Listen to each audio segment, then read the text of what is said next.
नमस्कार दोस्तों, आप सभी का एडुटेरिया के करंट अफेयर के सीरीज में बहुत बहुत स्वागत है। तो आज हम लोग इस सीरीज का प्रैक्टिस सेट नंबर 6 को डिस्कस करेंगे। तो इस 6 नंबर प्रैक्टिस सेट में आपके टोटल 50 प्रश्न हैं और 1 से लेकर 5 तक हम लोग अलग अलग वीडियो में प्रैक्टिस सेट को सॉल्व कर चुके हैं। तो अगर आप हमारे इस चैनल पर नए हैं तो प्लीज़ दोस्तों चैनल को सब्सक्राइब कर दीजिए और चैनल को जाके विजिट कीजिए।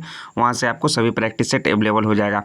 और हाँ, अगर आपको इस प्रैक्टिस सेट का PDF चाहिए तो वीडियो के डिस्क्रिप्शन में टेलीग्राम का लिंक दिया हुआ है। वहाँ से आप टेलीग्राम के लिंक के माध्यम से आप इस सेट का जो है PDF प्राप्त कर सकते हैं। इस सेट का क्या आप 18 सेट का PDF प्राप्त कर सकते हैं। तो चलिए अपना पहला प्रश्न देखते हैं सेट नंबर 6 का। एडुटेरिया का करंट अफेयर वार्षिकांक जो आया है 2025 जुलाई तक का कि स्पेशल 301 रिपोर्ट के बारे में निम्नलिखित कथनों पर विचार कीजिए और कथन 1 और कथन 2 दिया हुआ और उपयुक्त में से कौन सा कथन सही है वो आपको बताना है। तो पहला है स्पेशल 301 रिपोर्ट विश्व बौद्धिक संपदा संगठन यानी कि WIPO द्वारा प्रकाशित की जाती है। तो ये आपका स्टेटमेंट फॉल्स है दोस्तों, WIPO के द्वारा प्रकाशित ये नहीं की जाती है। दूसरा स्टेटमेंट है कि 2025 में भारत को स्पेशल 301 रिपोर्ट में प्राथमिकता निगरानी सूची में रखा गया था। ये आपका स्टेटमेंट ट्रू है, यानी कि केवल दूसरा कथन सत्य होगा। तो केवल दूसरा कथन यानी ऑप्शन नंबर बी पहला नंबर के प्रश्न का करेक्ट आंसर होगा। और इसका जो हम आंसर बता रहे हैं वो एडुटेरिया के आंसर की के हिसाब से बता रहे हैं, ना कि हम अपने मन से। तो अगर आपको जहाँ लगता है कि हम गलत बताएं तो प्लीज़ दोस्तों घबराइएगा नहीं, आप इसका आंसर खोजिएगा, इसका आंसर पता कीजिएगा कि आखिर सही क्या है। हम तो इसका आंसर की से आपको बस आंसर बता दिया कर रहे हैं, ठीक है। आवधिक श्रम बल सर्वेक्षण 2024 के संबंध में निम्नलिखित कथनों पर विचार कीजिए। तो आपका देखिए 2 कथन दिया हुआ है। तो पहला कथन है कि यह अंतर्राष्ट्रीय श्रम संगठन द्वारा जारी किया जाता है आवधिक श्रम बल सर्वेक्षण। यह आपका स्टेटमेंट फॉल्स है। इस रिपोर्ट के अनुसार भारत में शहरों में पुरुषों तथा महिलाओं दोनों की श्रम बल भागीदारी दर में वृद्धि हुई है। ये आपका स्टेटमेंट ट्रू है। तो केवल दूसरा आपका कथन सत्य है, यानी कि ऑप्शन नंबर बी इसका राइट आंसर होगा। हमको जहाँ तक लगता है कभी कभी कोई किताब का जो आंसर है वो गलत दे दिया जाता है, लेकिन हम लोग क्या कर सकते हैं, आखिर हम लोग जब बता रहे हैं तो हम लोग को पता नहीं चल पाता कि आखिर किस प्रश्न का आंसर गलत है। तो घबराइएगा नहीं, आप आंसर जो है जानते हैं कि अगर हमने गलत बताया है तो आप इसे सुधार कर लीजिएगा। तीसरा नंबर का प्रश्न है कि प्रधानमंत्री मुद्रा योजना यानी कि PMMY कब प्रारंभ की गई। तो यह प्रारंभ की गई थी दोस्तों 2015 ईस्वी में। तो 2015 ईस्वी यानी ऑप्शन नंबर बी इसका राइट आंसर हो जाएगा तीसरा नंबर के प्रश्न का। 4 नंबर का प्रश्न देखिए क्या है कि छठे बिम्स्टेक शिखर सम्मेलन के संबंध में निम्नलिखित कथनों पर विचार कीजिए और सत्य कथन का चयन करना है। तो सत्य कथन में पहला है कि इसकी अध्यक्षता थाईलैंड ने की थी। ये आपका स्टेटमेंट ट्रू है। इसका विषय जो है बिम्स्टेक समृद्ध, लचीला और खुला था। ये भी आपका स्टेटमेंट ट्रू है। इसमें की गई घोषणा के अनुसार वर्ष 2027 में प्रथम बिम्स्टेक खेलों का आयोजन किया जाएगा। ये भी आपका स्टेटमेंट ट्रू है। तो छठे बिम्स्टेक शिखर सम्मेलन के संबंध में तीनों कथन सत्य हैं, यानी कि ऑप्शन नंबर डी 4 नंबर के प्रश्न का 1, 2 तथा 3 राइट आंसर होगा। 5वां नंबर का प्रश्न देखिए कि सामाजिक सुरक्षा की स्थिति रिपोर्ट 2025 में जारी हुआ, वो किसने जारी किया। सामाजिक सुरक्षा की स्थिति रिपोर्ट यह जारी किया गया वर्ल्ड बैंक के द्वारा, यानी कि विश्व bank. So option number A इसका 5 नंबर के प्रश्न का करेक्ट आंसर होगा। 6 नंबर का प्रश्न है कि निम्नलिखित में से कौन सा राज्य वित्तीय वर्ष 24-25 में भारत का सबसे बड़ा टेक्सटाइल निर्यातक बनकर उभरा है। वो राज्य का नाम है तमिलनाडु, जो कि भारत का सबसे बड़ा टेक्सटाइल निर्यातक बनकर उभरा है वित्तीय वर्ष 2024-25 में। So option number B 6 number के प्रश्न का करेक्ट आंसर होगा। 7 नंबर का प्रश्न है कि हाल ही में किस देश ने भारत के साथ असैन्य परमाणु क्षेत्र में सहयोग बढ़ाने हेतु भारत में छोटे मॉड्यूलर रिएक्टर बनाने की घोषणा की है। तो भारत के साथ वो देश का नाम है संयुक्त राज्य अमेरिका यानी USA। So option number A इसका 7 नंबर के प्रश्न का करेक्ट आंसर होगा, जिसने जो है असैन्य परमाणु क्षेत्र में सहयोग बढ़ाने हेतु भारत में छोटे मॉड्यूलर रिएक्टर बनाने की घोषणा की है। 7 नंबर के बाद चलिए 8 नंबर का प्रश्न देखते क्या है। 8 नंबर का प्रश्न है कि IIM अहमदाबाद अपना पहला विदेशी परिसर सितंबर 2025 में कहाँ खोलेगा। तो ये अपना परिसर जो है दुबई में खोलेगा। कौन है IIM अहमदाबाद यानी दुबई। ऑप्शन नंबर सी इसका राइट आंसर, और इसका परिसर जो है सितंबर 2025 में खोला जाएगा। 9 नंबर का प्रश्न है कि बिहार के मुख्यमंत्री नीतीश कुमार ने बिहार में आयोजित होने वाली खेलो इंडिया यूथ गेम्स 2025 के शुभंकर का अनावरण किस नाम से किया है। तो शुभंकर का अनावरण जो है गज सिंह के नाम से किया है। तो गज सिंह यानी ऑप्शन नंबर सी इसका राइट आंसर हो जाएगा। गज सिंह के नाम से शुभंकर का अनावरण किया है खेलो इंडिया यूथ गेम्स 2025 का। 10वां नंबर का प्रश्न है कि हाल ही में विजिंगम अंतर्राष्ट्रीय बंदरगाह का उद्घाटन किया गया, ठीक है। विजिंगम अंतर्राष्ट्रीय बंदरगाह, तो यह भारत के किस राज्य में स्थित है। तो यह भारत के केरल राज्य में स्थित है विजिंगम अंतर्राष्ट्रीय बंदरगाह? तो Kerala option number D right answer होगा 10 नंबर के प्रश्न का। 11 है कि अप्रैल 2025 में माई गवर्नमेंट प्लेटफॉर्म पर भारत सरकार द्वारा लॉन्च किए गए नए AI चैटबॉट का नाम क्या है? तो नए AI चैटबॉट का नाम है मित्र, जो कि माई गवर्नमेंट प्लेटफॉर्म पर भारत सरकार द्वारा लॉन्च किया गया है नया AI chatbot. So option number B मित्र इसका करेक्ट आंसर होगा। 12 नंबर का प्रश्न है कि किस भारतीय बैंक ने RBI के साथ साझेदारी में डिजिटल रुपया स्मार्ट कार्ड लॉन्च किया है? तो RBI के साझेदारी के साथ SBI ने जो है डिजिटल रुपया स्मार्ट कार्ड लॉन्च किया है। तो SBI ऑप्शन नंबर है 12 नंबर के प्रश्न का करेक्ट आंसर होगा। 13 नंबर का प्रश्न है कि अप्रैल 2025 में कुंभकोनम पान के पत्ते को भौगोलिक संकेत यानी कि हिंदी में भौगोलिक संकेत और इंग्लिश में इसे शॉर्ट फॉर्म में GI टैग कहते हैं, तो GI टैग प्रदान किया गया। यह किस राज्य से संबंधित है? कुंभकोनम पान का पत्ता यह दोस्तों कौन से राज्य से संबंधित है? तो यह तमिलनाडु से संबंधित है। तो तमिलनाडु यानी ऑप्शन नंबर 20 का राइट आंसर होगा और इसे जो है GI टैग प्रदान किया गया है कुंभकोनम पान के पत्ते को। 14 नंबर का प्रश्न है कि भारत का पहला कृषि हैकाथन कहाँ आयोजित किया गया है?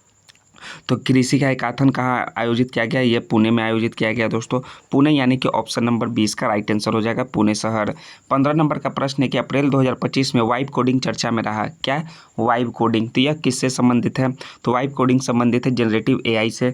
जनरेटिव AI यानी ऑप्शन नंबर बी 15 नंबर के प्रश्न का भी करेक्ट आंसर है। 16 है कि निम्नलिखित में से किस शहर ने भीख मांगने की प्रथा को सफलतापूर्वक समाप्त कर दिया है और यह आधिकारिक तौर पर भारत का पहला भिखारी मुक्त शहर बन गया है? तो भारत का पहला भिखारी मुक्त शहर कौन बन गया है दोस्तों? वह इंदौर बन गया है, यानी ऑप्शन नंबर सी 16 नंबर के प्रश्न का राइट आंसर होगा। 17 है कि INS वर्षा जो अप्रैल 2025 में चर्चा में रहा निम्नलिखित में से क्या है?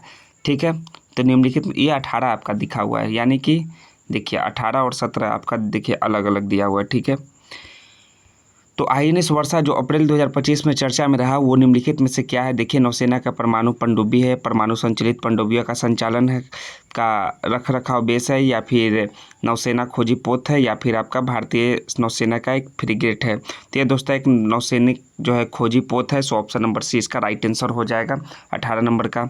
17 नंबर का। यह 18 नंबर का प्रश्न है कि निम्नलिखित कथनों पर विचार कीजिए और बिहार की विधानसभा में महिला प्रतिनिधि का प्रतिशत राष्ट्रीय औसत से 9% अधिक है और बिहार में पंचायती राज संस्थाओं को महिला प्रतिनिधित्व 50% से अधिक है, जो 2006 में लागू आरक्षण नीति का परिणाम है। तो ये आपका पहला स्टेटमेंट ट्रू है, दूसरा स्टेटमेंट फॉल्स है, यानी कि आपका केवल बी इसका कथन सही होगा दूसरे नंबर का। ठीक है, जैसा कि आंसर की में दिया हुआ है और आंसर की आप देख लीजिएगा, आपको वीडियो के डिस्क्रिप्शन में टेलीग्राम का लिंक दिया हुआ है, वहाँ से आप मिलान कर लीजिएगा। निम्नलिखित कथनों पर विचार कीजिए और कौन से कथन सही हैं। तो पहला आपका कथन क्या दिया हुआ है कि अप्रैल 2025 में भगवत गीता और नाट्यशास्त्र को यूनेस्को के memory of the world register में शामिल किया गया है, जिससे भारत की कुल प्रविष्टियां 14 हो गई है। तो पहला स्टेटमेंट ट्रू है। भगवत गीता को इस रजिस्टर में शामिल करने की पहल बिहार के सासाराम के डॉक्टर मयंक ने की, जो नालंदा विश्वविद्यालय में अध्यापक हैं। ये भी आपका स्टेटमेंट ट्रू है, तो दोनों कथन सत्य हो जाएगा। So option number C 19 number के प्रश्न का राइट आंसर होगा। 20 नंबर का प्रश्न है आपका एसर्शन और रीजन से संबंधित प्रश्न, और एसर्शन और रीजन को पढ़ के आपको सही आंसर को देना है। तो एसर्शन यानी कि अभी कथन है कि कानपुर अप्रैल 2005 में भारत के पहले टेक्सटाइल मशीन पार्क का घर बन गया, ये आपका कथन सही है। और स्थापना का उद्देश्य घरेलू टेक्सटाइल मशीनरी उद्योग को बढ़ावा देना और आयात पर निर्भरता कम करना था। तो आपका रीजन भी सही है, कारण भी सही है, और कारण जो है अभी कथन का यानी कि रीजन जो है एसर्शन का सही व्याख्या भी कर रहा है, स्पष्टीकरण भी है। So option number A 20 number के प्रश्न का राइट आंसर होगा। 21 नंबर का प्रश्न है कि अप्रैल 2025 में सिमलीपाल टाइगर रिजर्व को भारत का 107वां राष्ट्रीय उद्यान घोषित किया गया। यह उड़ीसा का कौन सा राष्ट्रीय उद्यान है? तो यह उड़ीसा का दोस्तों दूसरा राष्ट्रीय उद्यान है, दूसरा यानी कि second, option number B 21 number के प्रश्न का राइट आंसर होगा। 22 नंबर है कि निम्नलिखित कथनों पर विचार कीजिए और कौन से कथन सही हैं। पहला है कि चीन द्वारा अप्रैल 2025 में परीक्षित गैर विखंडनीय हाइड्रोजन बम मैग्नीशियम हाइड्राइड का उपयोग करता है, जो पारंपरिक परमाणु हथियार की तुलना में कोई रेडियोधर्मी प्रभाव उत्पन्न नहीं करता है। तो ये आपका स्टेटमेंट ट्रू है, जो चीन के द्वारा यूज हो रहा है।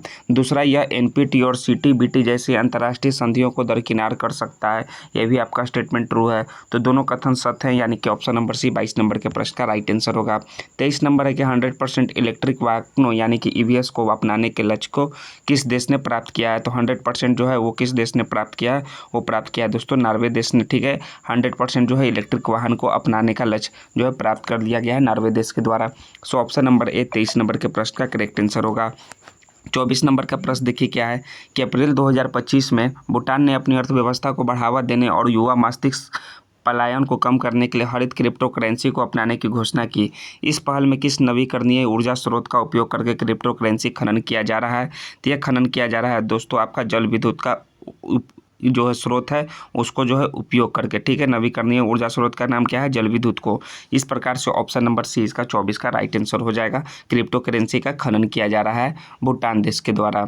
24 के बाद 25 नंबर का प्रश्न देखिए क्या है कि भारत के ऑपरेशन सिंदूर के जवाब में पाकिस्तान द्वारा हाल ही में किए गए ऑपरेशन का नाम क्या है? ठीक है, तो हाल जो पाकिस्तान द्वारा किया गया ऑपरेशन था उसका नाम है ऑपरेशन बनियान उल मासूस। ये जो है आपका कुछ हिला हुआ आपका प्रिंटिंग है, फिर भी ऑपरेशन बनियान उल मासूस जो है इसका नाम है, पाकिस्तान द्वारा शुरू किया गया ऑपरेशन का नाम है। सो ऑप्शन नंबर 20 का 25 का करेक्ट आंसर होगा। 26 नंबर का प्रश्न है कि अप्रैल 2025 में भारत किस देश को पीछे छोड़कर दुनिया का तीसरा सबसे बड़ा सौर ऊर्जा उत्पादक देश बन गया है? वो है जापान देश को पीछे छोड़कर जो है भारत जो है दुनिया का तीसरा सबसे बड़ा सौर ऊर्जा उत्पादक देश बन गया है। सो ऑप्शन नंबर 20 26 नंबर के भी प्रश्न का करेक्ट आंसर होगा। 27 के निम्नलिखित कथनों पर विचार कीजिए और कौन से कथन सही हैं।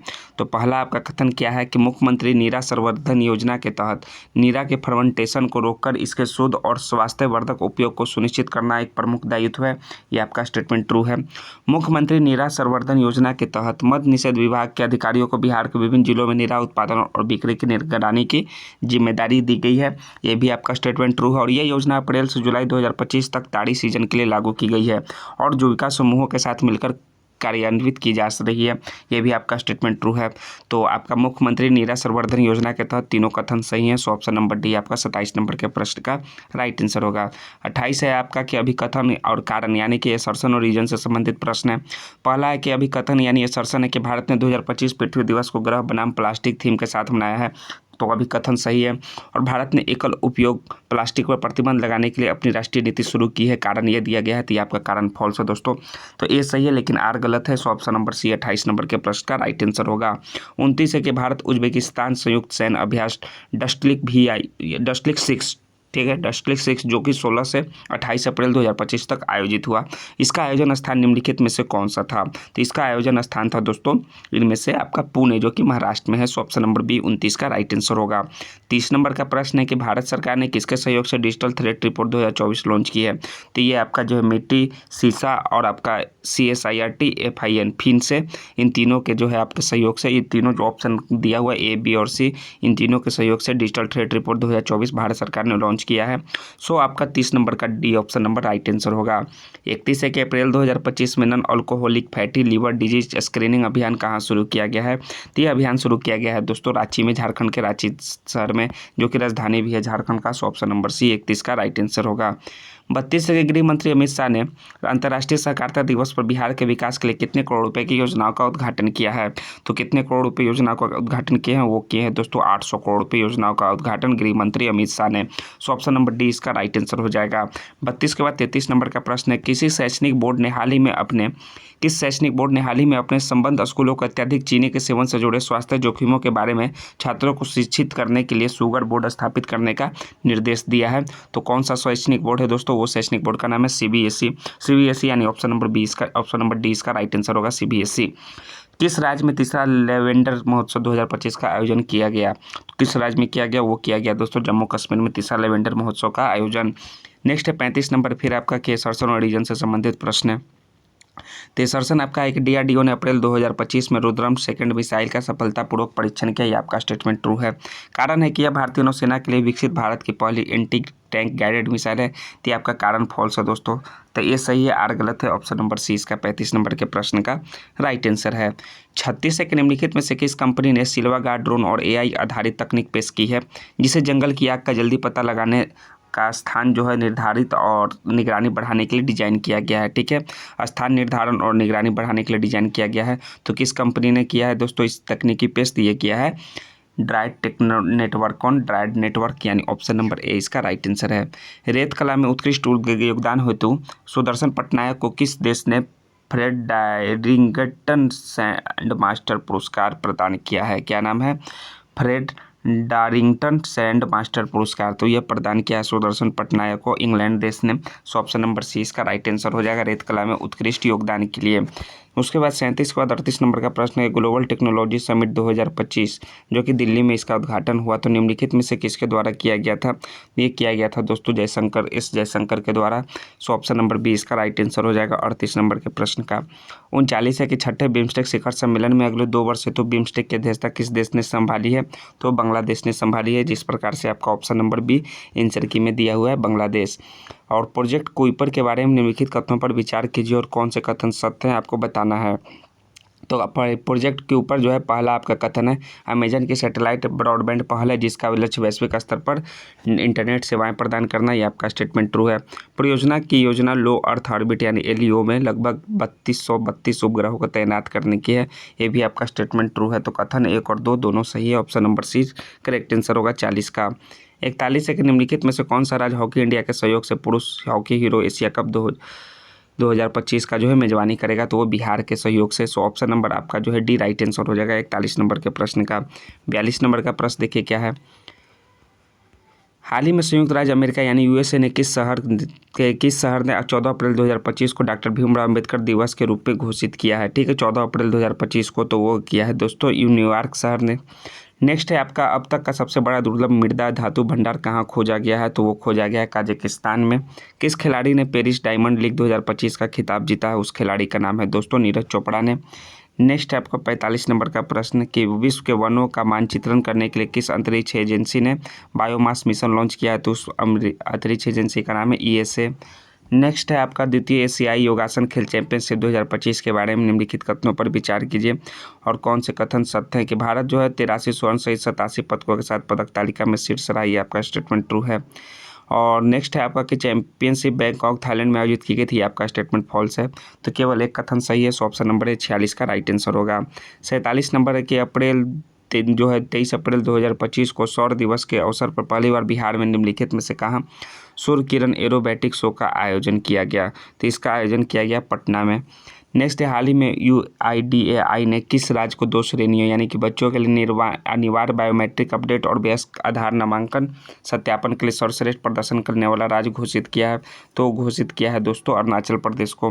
फ्रेंच ओपन 2025 की महिला एकल विजेता कौन बनी है? तो इसकी विजेता बनी है कोको गॉफ, यानी ऑप्शन बी राइट आंसर होगा। खेलो इंडिया यूथ गेम 2025 का उद्घाटन किसके द्वारा और कहाँ किया गया है? तो इसका उद्घाटन जो है प्रधानमंत्री के द्वारा जो है पटना में किया गया। खेलो इंडिया यूथ गेम 2025 का उद्घाटन।